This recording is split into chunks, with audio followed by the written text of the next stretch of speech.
Eliot Shorr-Parks. He joins us here as we get ready for Eagles OTAs. I believe, if I heard correctly on Friday, Eliot was going to go attend a Beyonce concert this past weekend. Eliot Shorr-Parks sponsored. Oh, the Cowboy card? Ask him about it. Sponsored by Cozy Jewelers. Over to the fifth seed. That's color, cut, clarity, carrot, and Cozy. Eliot, how are we doing? Doing good, although, I wish Beyonce would have played that one. That was a banger right there. The concert was great, but it would have been nice if she played that one. Was it a lot of cow women there? Because usually, from what I've seen in the concerts, cow women sounds great. Well, because it's a lot of people dressed up like cow people, cowgirls. Yeah, like cowboys. Cowgirls is not because they're women. Mm-hmm. So I wasn't trying to be, disrespectful. I think that's. Cowboy is men. Yeah, but I think that's the appropriate term. Cowgirl. Yeah, but I think you twisted yourself in a pretzel and you like. Well, you want to give the women the props. They get dressed up to go to the Beyonce concert, and most of them grown women. So cow women. Cow women has a very different connotation. It does. It really does. There was definitely a lot of cowboy hats on both men and women. Yeah, lots of cowboy boots, cowboy hats, cowboy outfits. I did not partake in that. Never cover up the hair, you know that. But it was good. It was an amazing show for sure. I'm sure it was. All right, Eliot, we're happy you got to go to that and you got to recharge the batteries of Memorial Day weekend because now it's football season, Eliot. We got ourselves OTAs. All right, so. Let's start here. So Kevin Patula is going to talk coming up around noon, and it's really the first. I know he's been around a long time, but really the first time we're hearing from him as and his philosophy, the Eagles' offensive coordinator. Eliot, what do you know about Patula, and what are you interested in learning about Patula as we get going here? Yeah, I think it's a big press conference today. First impressions matter. We've not really heard. I don't believe Kevin Patula has talked publicly at a podium since being hired by the team. He's talked at Super Bowls, but that's a little bit different than being in front of the camera, in front of all the reporters. And I think there should be skepticism about the hire. When you promote from within, I think you miss an opportunity for new ideas, and I think that's what he needs to talk about today. I think I want to hear him talk about how he's different than Kellen Moore. I want to hear him talk about things he feels he can do differently that maybe he wasn't allowed to do last year, because the Eagles can talk about, he has his own spin on things. Well, he was in the meeting rooms last year, so unless they were just telling him, no, we're not going to do what you want, I would hope all of his ideas were heard. So I do think it's an important press conference for giving kind of confidence to everybody that he can be the one to give this team the new twist they need. And you know what? I would even go a step further, Eliot. I would say I would want to hear in the meeting, in this press conference that you're about to have, what are some of the things that Kellen Moore did that you probably didn't like? Exactly. You know what I mean? Just to be forthcoming about, because you're not going to be in the meeting and be in lockstep with everything that everybody's saying. So I would be curious to know where he felt the offense was lacking and where he can improve that. Yeah, so I would love to hear that answer. My guess is he will not dive into those details. I would guess it's a lot of, I'm not going to talk about Kellen Moore today, unfortunately, but I think it's a great question. In fact, if I could ask him one question, on True Serum or whatever, that might be the question, because that's really what next year is going to come down to. We can talk, and I'm sure we will talk about some of the position battles, some of the rosters and all that, but ultimately, we have seen in the past when this team promotes from within coming off a successful year, it has not worked out. So Kevin Patula was talked about when he was hired, but I feel like he hasn't been discussed enough as like maybe one of the most important pieces in the team next year.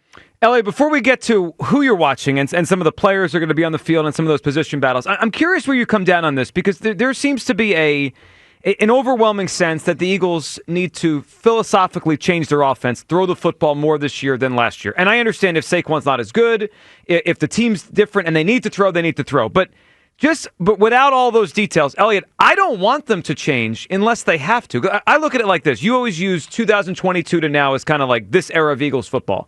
Yeah. And it's pretty clear to me, there's a line of demarcation.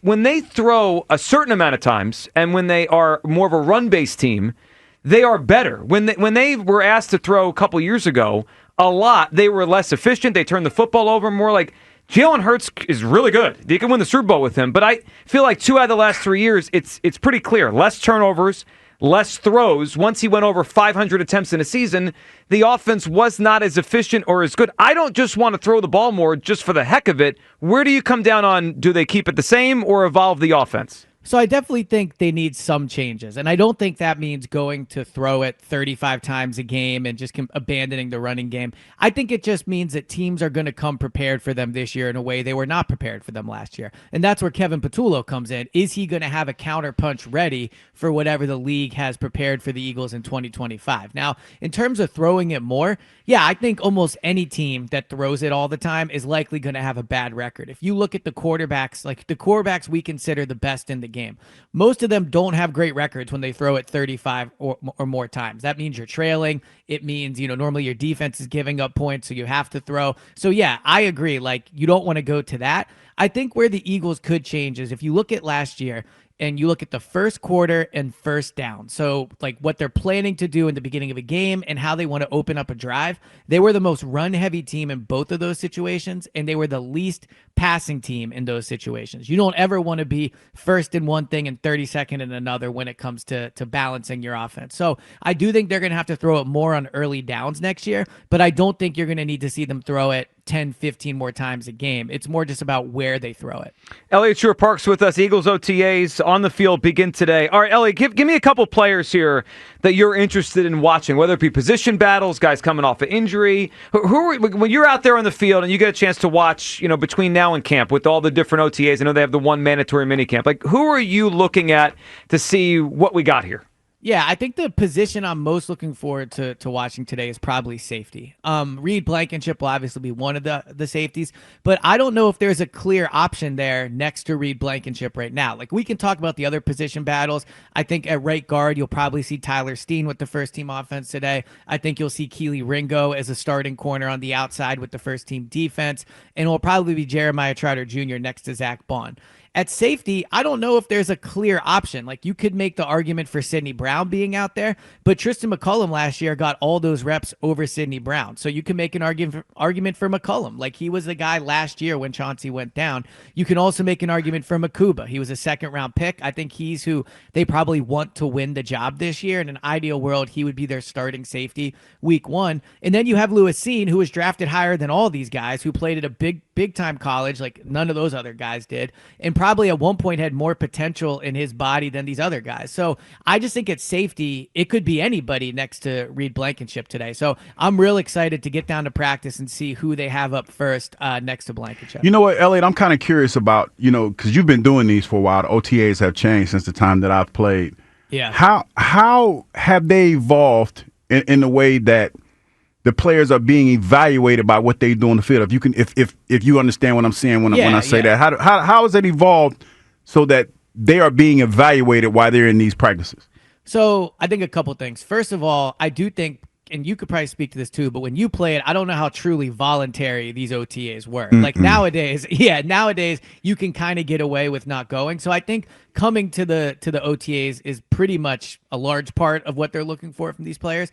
But I also think at this point of the offseason, it's about picking up the playbook. It's about showing you don't make mental mistakes, because going into training camp when the pads go on, they start truly doing 11-on-11s and like meaningful 7-on-7s.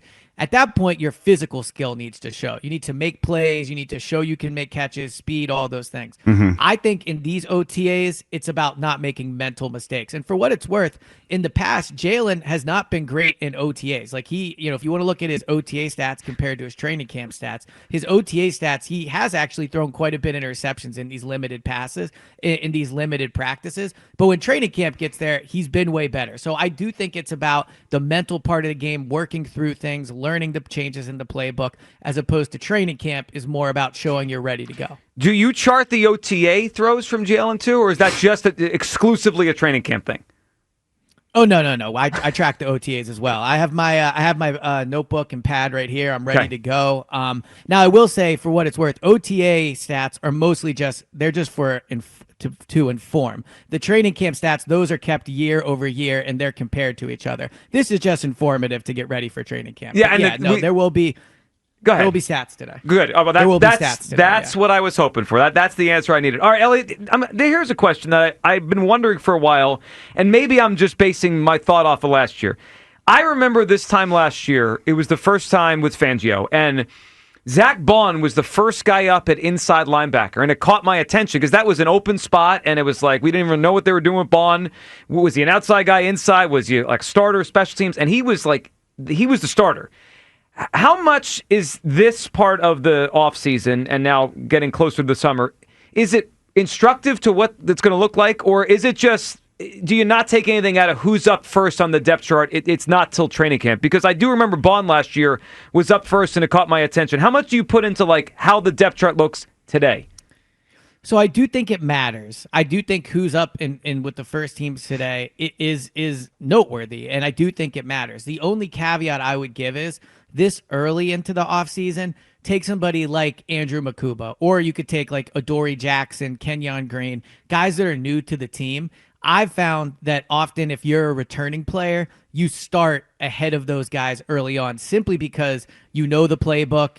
They can run better plays with you out there because they can do more things. You're used to the way the team practices. So while it is noteworthy today who will be out there for sure, I don't think if Makuba will probably be running with the last team defense today. Adoree Jackson will probably be with the second team defense, and my guess is Kenyon Green will probably be with the second team offensive line, although it wouldn't completely shock me if he was with the third team. I think you got to give some of these new guys time to, what I was talking about, like adjust to the playbook, learn the mental side of this team. And then in training camp, that's when you'll really find out if they're going to be able to work their way up the depth chart and overtake some of these guys for starting jobs. All right, last one for you, Elliot. I'm sure, did you see Howie Roseman's first pitch last night? I did see it. Okay, so just quick question for you, because I'm sure you've seen a couple of Hughes' first pitches. We had one in Clearwater this year. We had one last year at the Phillies game. Yes. Currently, Rick, right now, better athlete, Howie Roseman or Hugh Douglas? So I don't know if throwing a first pitch is like truly an athletic thing. Like anyone can throw a baseball, right? So I think in terms of being an athlete, I think Hugh is a better athlete than Howie Roseman right now. Howie threw a better pitch, but throwing a first pitch is more like a hobby. There's no real skill involved with that. What? Right? I mean, like Zach Wheeler's an athlete. I mean, he did Zach practice. Wheeler's an Well, was athlete. it a hobby? Well, right, but Zach Wheeler throws a baseball in a game. All Howie's doing and Hugh are essentially playing catch, right? And anybody can play catch. So I think when it comes to athleticism, I got to go with my guy Hugh. All right. We got Elliot's vote. It's pretty close on the poll. Elliot, we appreciate the Phillies got to retaliate tonight, Thank you. by the way. Well, Yeah, you know what? retaliate. I'm very happy you said that. I Well, wasn't sure where you're going to come down on that. Well, let me say this, and I'll as always, I'll tie it to the Eagles. In 2023, the 49ers walked right through the Eagles huddle. Said the same thing this morning. And Football guys. And they punked them. Yeah, exactly. Like, the 2024 Eagles wouldn't have let that happen. Let's see what the 2025 Phillies do about it, because I think tonight, like, it's more important to send a message than to get a win, in my opinion. Elliot, I agree again. The win is secondary. Hugh No, thinks the win is first. Yeah, first. it's early in the Come on. season. One baseball win's not really anything. Tonight, the real win is showing the Braves that you're not afraid of them. That's the real win. Yeah, it's making Acuna wear it in the ribs. I totally agree. Exactly. Elliot, enjoy OTAs, and I'm sure we'll check in again maybe later this week. All right, sounds good. Talk to you There soon. he goes. Eliot Shorr-Parks. You know what? That was one of my favorite Eliot Shorr-Parks, conversations we've had in a long time. He wants the Braves to wear one tonight, and he agrees it's more important Damn than the the win. Yep.